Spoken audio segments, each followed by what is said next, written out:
Assalamualaikum warahmatullahi wabarakatuh. Kembali lagi di channel Jadi Begitu Ya. Pada video ini kita akan membahas tuntas tes skolastik untuk persiapan P3K dan semoga bermanfaat bagi Bapak Ibu semua.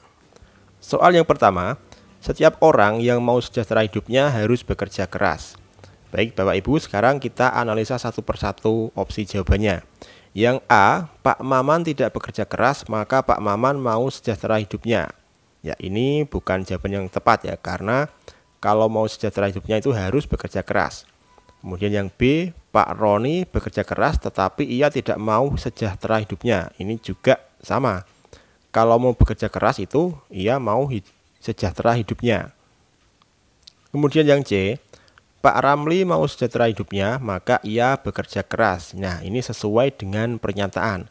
Kalau mau sejahtera hidupnya, maka ia harus bekerja keras. Tapi kita lihat dulu yang D dan E untuk memastikan.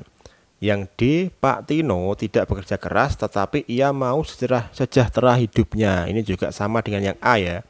Kalau mau sejahtera harus bekerja keras. Jadi D ini bukan jawaban yang tepat. Kemudian yang E, Pak Lori tidak sejahtera hidupnya meski ia bekerja keras. Ini juga tidak sesuai dengan pernyataan.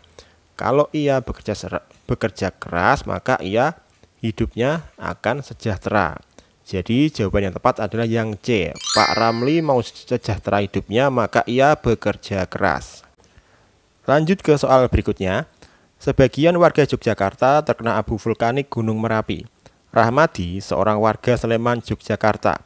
Baik Bapak Ibu semua, sebelum kita analisa opsinya satu persatu, kita lihat dulu di sini. Sebagian warga Yogyakarta terkena abu vulkanik. Karena sebagian berarti tidak semuanya, hanya sebagian ya. Kemudian Rahmadi itu warga Sleman, Yogyakarta. Nah, karena yang terkena itu hanya sebagian, maka Rahmadi itu bisa saja kena abu vulkanik, bisa juga tidak. Jadi tidak bisa dipastikan. Baik, sekarang kita analisa satu persatu opsinya. Yang A, Rahmadi terkena abu vulkanik Gunung Merapi. Ini salah. Kenapa salah? Karena tidak bisa dipastikan Rahmadi itu terkena atau tidak, karena yang terkena itu hanya sebagian. Kemudian yang B, Rahmadi tidak terkena abu vulkanik Gunung Merapi. Ini juga salah. Kenapa salah? Karena yang kena itu hanya sebagian. Jadi Rahmadi itu bisa saja kena, bisa saja tidak. Tidak ada kepastian. Kemudian yang C, Rahmadi terkena abu vulkanik Gunung Kelut. Nah, ini juga salah. Kita di sini pernyataannya Gunung Merapi, tapi di sini opsinya Gunung Kelut. Jadi ini jelas salah ya Bapak Ibu.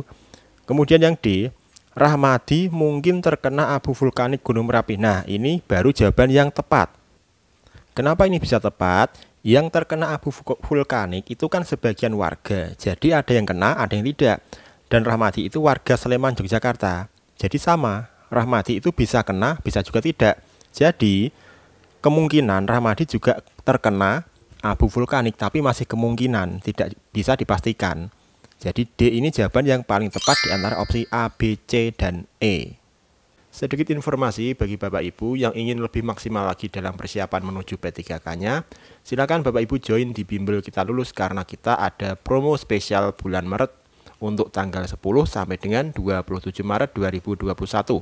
Untuk pendaftarannya silakan Bapak Ibu chat WA yang ada di deskripsi atau klik link pendaftaran yang ada di kolom deskripsi. Soal yang berikutnya, semua siswa perempuan SMP 1 Kudus suka bermain voli. Sebagian siswa perempuan tidak suka bermain basket. Anissa adalah siswa SMP 1 Kudus.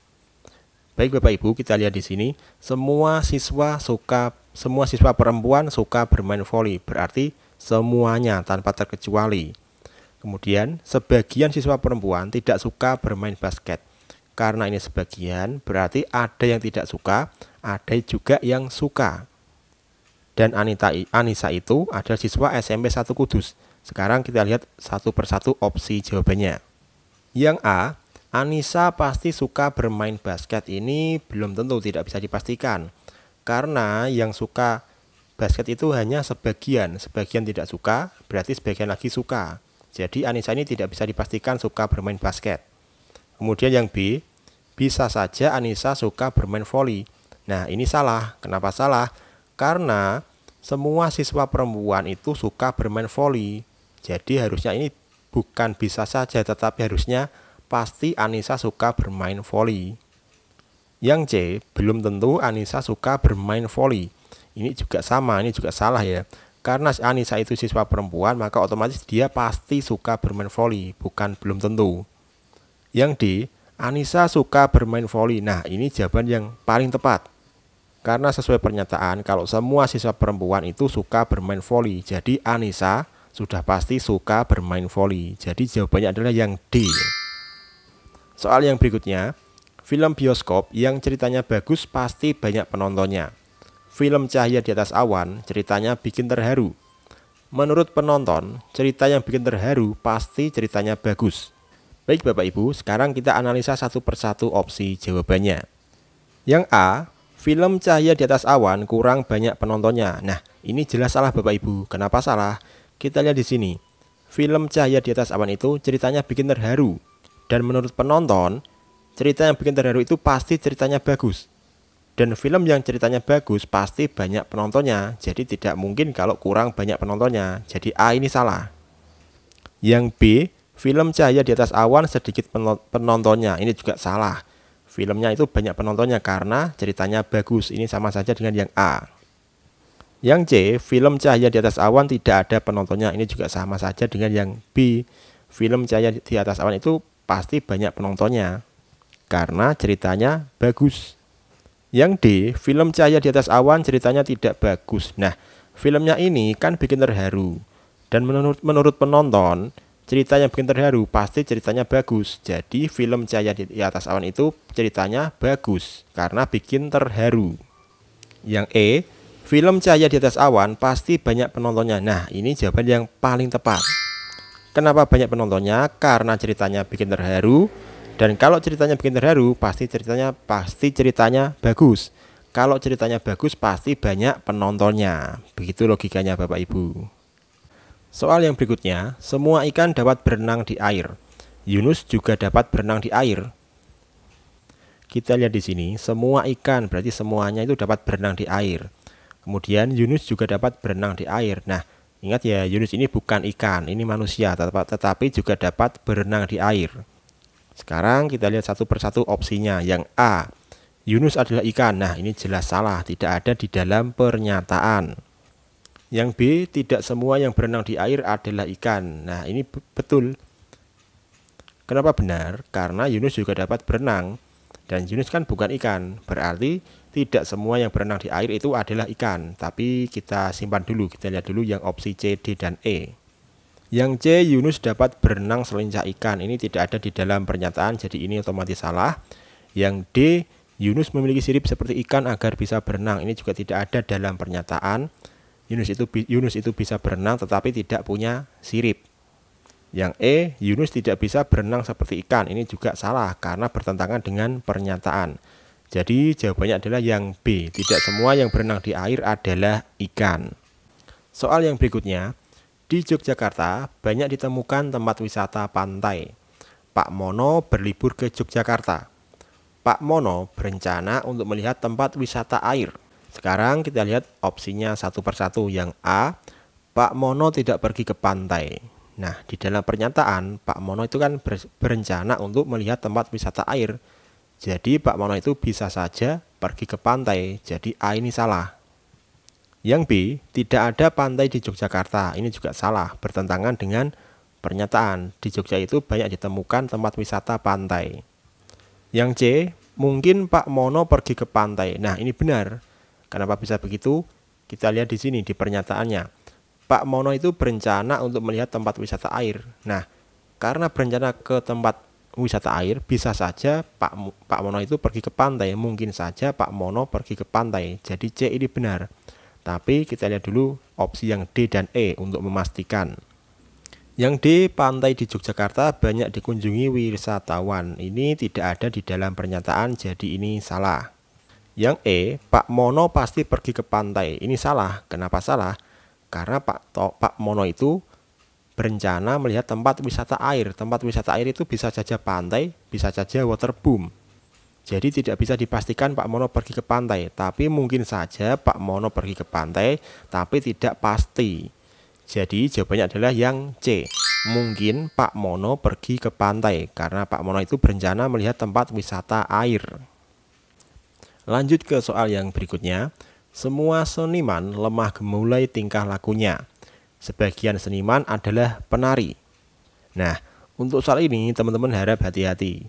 Karena ada kata semua dan sebagian, jangan langsung disimpulkan kalau nanti jawabannya adalah sebagian juga.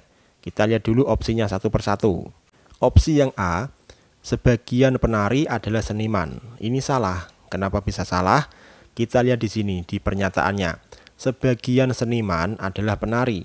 Jadi ibaratkan ada 10 orang seniman, yang sebagiannya katakanlah 4 orang itu adalah penari. Nah, karena 4 orang ini adalah penari sekaligus seniman, otomatis semua penari itu adalah seniman, bukan sebagian penari adalah seniman. Jadi A ini kurang tepat ya, harusnya semua penari adalah seniman. Yang B, semua penari lemah gemulai tingkah lakunya. Ini adalah jawaban yang benar. Mengapa bisa benar? Kita perhatikan dulu di sini. Semua seniman lemah gemulai tingkah lakunya. Sebagian seniman adalah penari. Jadi kalau kita ibaratkan ada 10 orang seniman, semuanya itu lemah gemulai. Dan sebagian senimannya adalah penari. Jadi katakanlah dari 10 itu ada 4 orang yang juga penari. Nah, otomatis karena keempat penari itu adalah seniman, maka semua penari itu lemah gemulai tingkah lakunya. Jadi B ini jawaban yang tepat. Semua penari lemah gemulai tingkah lakunya. Untuk memastikan, kita lihat dulu yang C, D, dan E. Yang C, sebagian penari tidak lemah gemulai tingkah lakunya. Ini salah. Mengapa bisa salah? Kita perhatikan kembali di sini. Semua seniman itu lemah gemulai. Dan sebagian seniman adalah penari. Kita ibaratkan ada 10 orang seniman, yang mana sebagiannya adalah penari. Misalkan dari 10 itu ada 4 orang seniman yang juga sebagai penari. Nah, otomatis 4 orang penari itu mereka semuanya lemah gemulai. Jadi C ini salah. Lalu yang D, semua seniman tidak lemah gemulai tingkah lakunya. Ini jelas salah karena bertentangan dengan pernyataan yang pertama. Kemudian yang E, semua seniman adalah penari. Ini juga salah karena bertentangan dengan pernyataan yang kedua. Sebagian seniman adalah penari, tidak semuanya. Jadi jawabannya adalah yang B. Semua penari lemah gemulai tingkah lakunya. Soal yang ke-8. Setiap anak TK senang bermain di taman bermain. Reni seorang anak TK. Nah, soal ini harusnya cukup mudah ya Bapak Ibu. Kita lihat satu persatu opsi jawabannya. Yang A, Reni tidak suka bermain di taman bermain. Ini jelas salah ya. Setiap anak TK senang bermain di taman bermain, artinya semuanya suka bermain di taman bermain. Dan Reni itu seorang anak TK, jadi otomatis Reni itu suka bermain di taman bermain. Jadi A ini salah. Lalu yang B, Reni suka bermain di taman bermain. Nah, ini benar. Karena Reni itu anak TK, dan setiap anak TK, semua anak TK itu senang bermain di taman bermain, maka otomatis Reni itu suka bermain di taman bermain. Tetapi untuk memastikan, kita lihat dulu yang C, D, dan E. Yang C, Reni mungkin suka bermain di taman bermain. Ini salah ya, karena ada kata mungkin. Padahal Reni itu sudah pasti suka bermain di taman bermain, karena dia itu anak TK. Dan setiap anak TK itu senang bermain di taman bermain. Yang D, Reni pasti bosan bermain di taman bermain. Ini juga salah ya. Tidak ada di dalam pernyataan. Tidak ada kata-kata bosan di dalam pernyataan. Yang E, tidak dapat ditarik kesimpulan. Ini juga salah karena sudah ada kesimpulannya yang benar, yaitu C, Reni mungkin, yang B, Reni suka bermain di taman bermain. Bagi Bapak Ibu yang ingin memperdalam tes skolastik untuk P3K, silakan klik link video yang ada di pojok kanan atas ini. Soal yang berikutnya, semua guru memakai baju batik, sebagian guru memakai jilbab. Jadi kalau kita ibaratkan, kita ilustrasikan, ada 10 guru, 10 orang guru, semuanya memakai baju batik. Dan sebagian guru memakai jilbab. Karena sebagian kita anggap saja 4 orang memakai jilbab. Opsi yang A, sebagian guru memakai sepatu. Ini jelas salah karena tidak ada di dalam pernyataan yang menyebutkan kalau guru itu memakai sepatu. Yang B, sebagian guru memakai baju batik. Ini juga salah karena bertentangan dengan pernyataan. Dalam pernyataan itu semua guru memakai baju batik, bukan hanya sebagian. Yang C, sebagian guru memakai baju batik dan jilbab. Nah, ini benar. Mengapa bisa benar? Seperti yang saya ilustrasikan tadi, ada 10 orang guru, semuanya memakai batik, tetapi yang memakai jilbab hanya sebagian. Misalnya katakanlah ada 4 orang saja yang memakai jilbab. Nah, berarti ada sebagian guru yang memakai baju batik dan jilbab sekaligus, yaitu 4 orang guru tadi. Sedangkan yang lainnya hanya memakai baju batik saja. Jadi C ini benar, tapi kita lihat dulu yang D dan E untuk memastikan. Yang D, semua guru memakai baju batik dan sepatu. Ini salah ya, karena tidak ada kata-kata sepatu di dalam pernyataan. Yang E, semua guru memakai baju batik dan jilbab. Ini juga salah. Yang memakai baju batik itu benar semuanya memakai baju batik. Tetapi yang memakai jilbab hanya sebagian. Jadi jelas ya, jawabannya adalah yang C. Sebagian guru memakai baju batik dan jilbab.